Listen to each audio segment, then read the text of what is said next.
केंद्र सरकार ने बड़ा फैसला लिया है। पेट्रोल और डीजल की कीमतों में इजाफा किया गया। तो पेट्रोल और डीजल 3 रुपए प्रति लीटर महंगा हो गया है। डीजल 3 रुपए प्रति लीटर महंगा, पेट्रोल भी 3 रुपए प्रति लीटर महंगा। नई दरें आज से लागू हो गई हैं। आपको दाम बता दें, पेट्रोल जो है वो 94 रुपये 77 पैसे की जगह 97 रुपये 77 पैसे जो प्रति लीटर हुआ है, जबकि डीजल की कीमत 87 रुपये 67 पैसे से बढ़कर अब 90 रुपये 67 पैसे प्रति लीटर हो गई है। तो यानी कि आज से ही पेट्रोल और डीजल के दाम बढ़ रहे हैं। अगर आप पेट्रोल और डीजल भरवाने जाएंगे तो आपको 3 रुपए प्रति लीटर महंगा पेट्रोल और डीजल मिलेगा।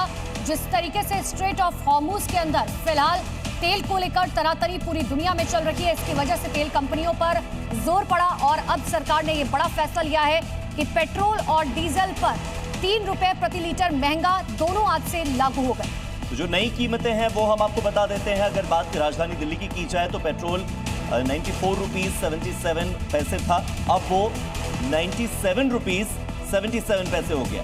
जबकि अगर डीजल की कीमत की बात की जाए तो 87 रुपये के आसपास था, 87 रुपये 67 पैसे, जो कि अब 90 रुपये 67 पैसे प्रति लीटर हो गया है। पेट्रोल की कीमतों में इजाफे के पीछे जो मुख्य वजह है वो अंतर्राष्ट्रीय बाजार में कच्चे तेल की कीमतों में उतार चढ़ाव है। साथ ही ईरान और अमेरिका के बीच जो जंग शुरू होने से पहले के जो क्रूड ऑयल के दाम है वो $70 थे, अब बढ़कर $100 प्रति बैरल के पार पहुंच गए। ये भी एक बड़ी वजह है। ब्रेकिंग न्यूज गुजरात के साबरकांठा से। साबरकांठा में एक होटल में भीषण आग लग गई है। होटल में आग लगने से अफरा तफरी मच गई। बड़ी खबर इस वक्त की आपको बता रहे हैं, एक होटल में आग लगी। हालांकि आग किस वजह से लगी है, देखिए धुआं होकर जलता हुआ पूरा होटल आपको नजर आएगा, लेकिन प्राथमिकता ये कि सबसे पहले आग को बुझाया जा सके। और अगर अंदर ये से आग लगी और होटल में, क्योंकि जाहिर सी बात है किचन की वजह से यहाँ पर बार बार जोरदार धमाके होते हैं। और अब आपको गुजरात के अमरेली से एक रोंगटे खड़े कर देने वाली तस्वीर दिखाते हैं। यहाँ एक रिहायशी इलाके में एक शख्स का सामना शिकार कर रहे शेर से हो गया और उसके बाद क्या पूरा घटनाक्रम हुआ, कहानी दिखाते हैं अगले 30 सेकंड में। मौत कैसे छूकर गुजर जाती है, ये शख्स इसे अच्छी तरह से बता सकता है। रात के वक्त में सुनसान इलाके से गुजर रहे इस शख्स के साथ अगले ही पल कुछ ऐसा होता है जिसे ये जिंदगी भर नहीं भूलेगा। जैसे ही गांव की एक सकरी गली में कुछ कदम आगे बढ़ता है, तभी एक शेर शिकार करता हुआ ठीक उसके आगे आ जाता है। गनीमत रहे कि शेर का ध्यान अपने शिकार पर था, इसी वजह से इस शख्स को वक्त मिल गया कि वो अपनी जान बचा सका। उल्टे पैर भागते हुए किसी तरह उसने शेर से अपनी जान बचाई। हालांकि शेर भी कुछ सेकंड बाद उसी तरफ भागता नजर आया जहां वो शख्स गया था। उत्तर भारत से लेकर दक्षिण भारत तक तूफान का कहर अलग अलग जगहों पर देखने को मिला। यूपी के सोनभद्र जिले में छत के ऊपर बनी दीवार गिर गई, तो वही कर्नाटक में आई तेज आंधी में कई कच्चे मकान ढह गए और हर तरफ तूफान का तांडव दिख रहा है। उत्तर प्रदेश से लेकर कर्नाटक तक तूफान ने भारी तबाही मचाई है। जनजीवन बुरी तरह से अस्त व्यस्त हो गया है, हजारों लोग बेघर हुए हैं। उत्तर प्रदेश के सोनभद्र में तूफान की ताकत देखिए, कैसे चंद सेकंड में मकान के ऊपर खड़ी दीवार गिर गई। इस वीडियो को देखकर तूफान से विध्वंस का अंदाजा लगाया जा सकता है। सोनभद्र जिले के कई पेड़ उखड़ गए हैं, 300 से ज्यादा बिजली के खंभे उखड़ गए हैं, कच्चे मकानों के छत उड़ गए हैं। घर और मकान गिरने से जिले में 3 लोगों की दर्दनाक मौत हो गई है। यूपी के बलरामपुर से एक डरा देने वाला फुटेज सामने आया है। यहाँ पर तेज आंधी के बीच अचानक से एक पेड़ सड़क पर गिर पड़ा और उसकी चपेट में 2 बाइक आ गई। हालांकि राहत की बात यह रही कि बाइक सवार सुरक्षित बच गए।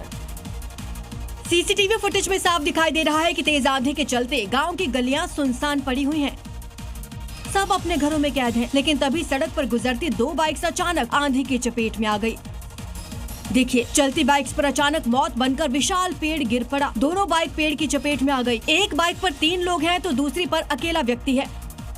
गनीमत रही कि बाइक सवार युवक पेड़ के नीचे दबने से बाल बाल बच गए। हालांकि चारों को चोटें तो जरूर आई हैं। पेड़ गिरने के कारण सड़क पूरी तरह से बंद हो गई। बाद में स्थानीय लोगों ने मिलकर पेड़ को रास्ते से हटाया। टावर पर चढ़कर ड्रामा करना, ऐसा लगता है इन दिनों एक ये ट्रेंड चल रहा है। लोग छोटी छोटी बातों को लेकर टावर पर चढ़ते जा रहे हैं और तब तक नीचे नहीं उतरते जब तक उनकी मांगे पूरी नहीं हो जाती। अब जरा इन 3 तस्वीरों को ही देख लीजिए। यूपी के कुशीनगर में पति के साथ रहने की मांग को लेकर महिला टावर पर चढ़ गई। कन्नौज में लड़की प्रेमी से शादी के लिए टावर पर चढ़ी, तो लखीमपुर खीरी में प्रशासन से नाराज युवक टावर पर चढ़ गया। देखिए कुशीनगर में महिला कैसे पति के साथ रहने की मांग को लेकर टावर पर चढ़ी है। इस हाई वोल्टेज ड्रामे को देखने के लिए आसपास के गांव के सैकड़ों लोग इकट्ठा हुए। पति ने जब साथ रहने की हामी भरी तभी महिला टावर से नीचे उतरी। बात करते हैं तमिलनाडु के कोयम्बटूर की, जहां पर अचानक से मूसलाधार बारिश हुई और तेज हवाओं ने जनजीवन अस्त-व्यस्त कर दिया। शहर के कई प्रमुख इलाकों में भारी जलभराव हो गया, जिससे प्रमुख मार्गों पर यातायात बाधित रहा। जब कुदरत कहर ढाती है तो उसके आगे इंसान बेबस और लाचार हो जाता है। जब कुदरत का गुस्सा फूटता है तो हर तरफ तबाही और बर्बादी मच जाती है। मई के महीने में तूफानी रफ्तार से चलती हवाएं लोगों को डरा रही थीं। एक बार तो ऐसा लगा जैसे तेज हवा सब कुछ अपने साथ बहा लेकर जाएगी। तेज आंधी और भारी बारिश ने गाड़ियों की रफ्तार पर ब्रेक लगा दिए। कुछ लोग मोबाइल से इन तस्वीरों को अपने कैमरे में रिकॉर्ड करते नजर आए। हर जगह बादलों ने ऐसा कहर बरपाया कि चारों तरफ पानी ही पानी दिखाई दिया। जनजीवन पूरी तरह से प्रभावित हो गया। उत्तराखंड के उत्तरकाशी में श्रीमद् भागवत कथा के आयोजन से पावन धरा का वातावरण पूरी तरीके से भक्ति में हो गया। कथा के दौरान संतों के मुख से ज्ञान की वर्षा हुई। मंत्रोच्चार की वजह से पूरा का पूरा इलाका आध्यात्मिक ऊर्जा से सराबोर हो गया और इस अलौकिक भूमि पर एक भव्य मंदिर के निर्माण की रूपरेखा तैयार की गई, जो 5वें धाम के रूप में जाना जाएगा। इस प्रस्तावित भव्य मंदिर को आने वाले समय में एक प्रमुख तीर्थ के रूप में मान्यता मिलेगी। इसे 5वें धाम के रूप में विकसित कर आध्यात्मिक पर्यटन को बढ़ावा दिया जाएगा। 9 मई से 15 मई तक चलने वाली इस श्रीमद् भागवत कथा में मध्य प्रदेश सरकार के कैबिनेट मंत्री कैलाश विजयवर्गीय समेत कई जनप्रतिनिधियों ने हिस्सा लिया और साधु संतों का आशीर्वाद दिया। श्रीमद् भागवत कथा के प्रभाव से क्षेत्र का माहौल इतना पवित्र हो गया है कि भक्तों का मानना है कि ये स्थान साक्षात वैकुंठ धाम जैसा अनुभव करा रहा है।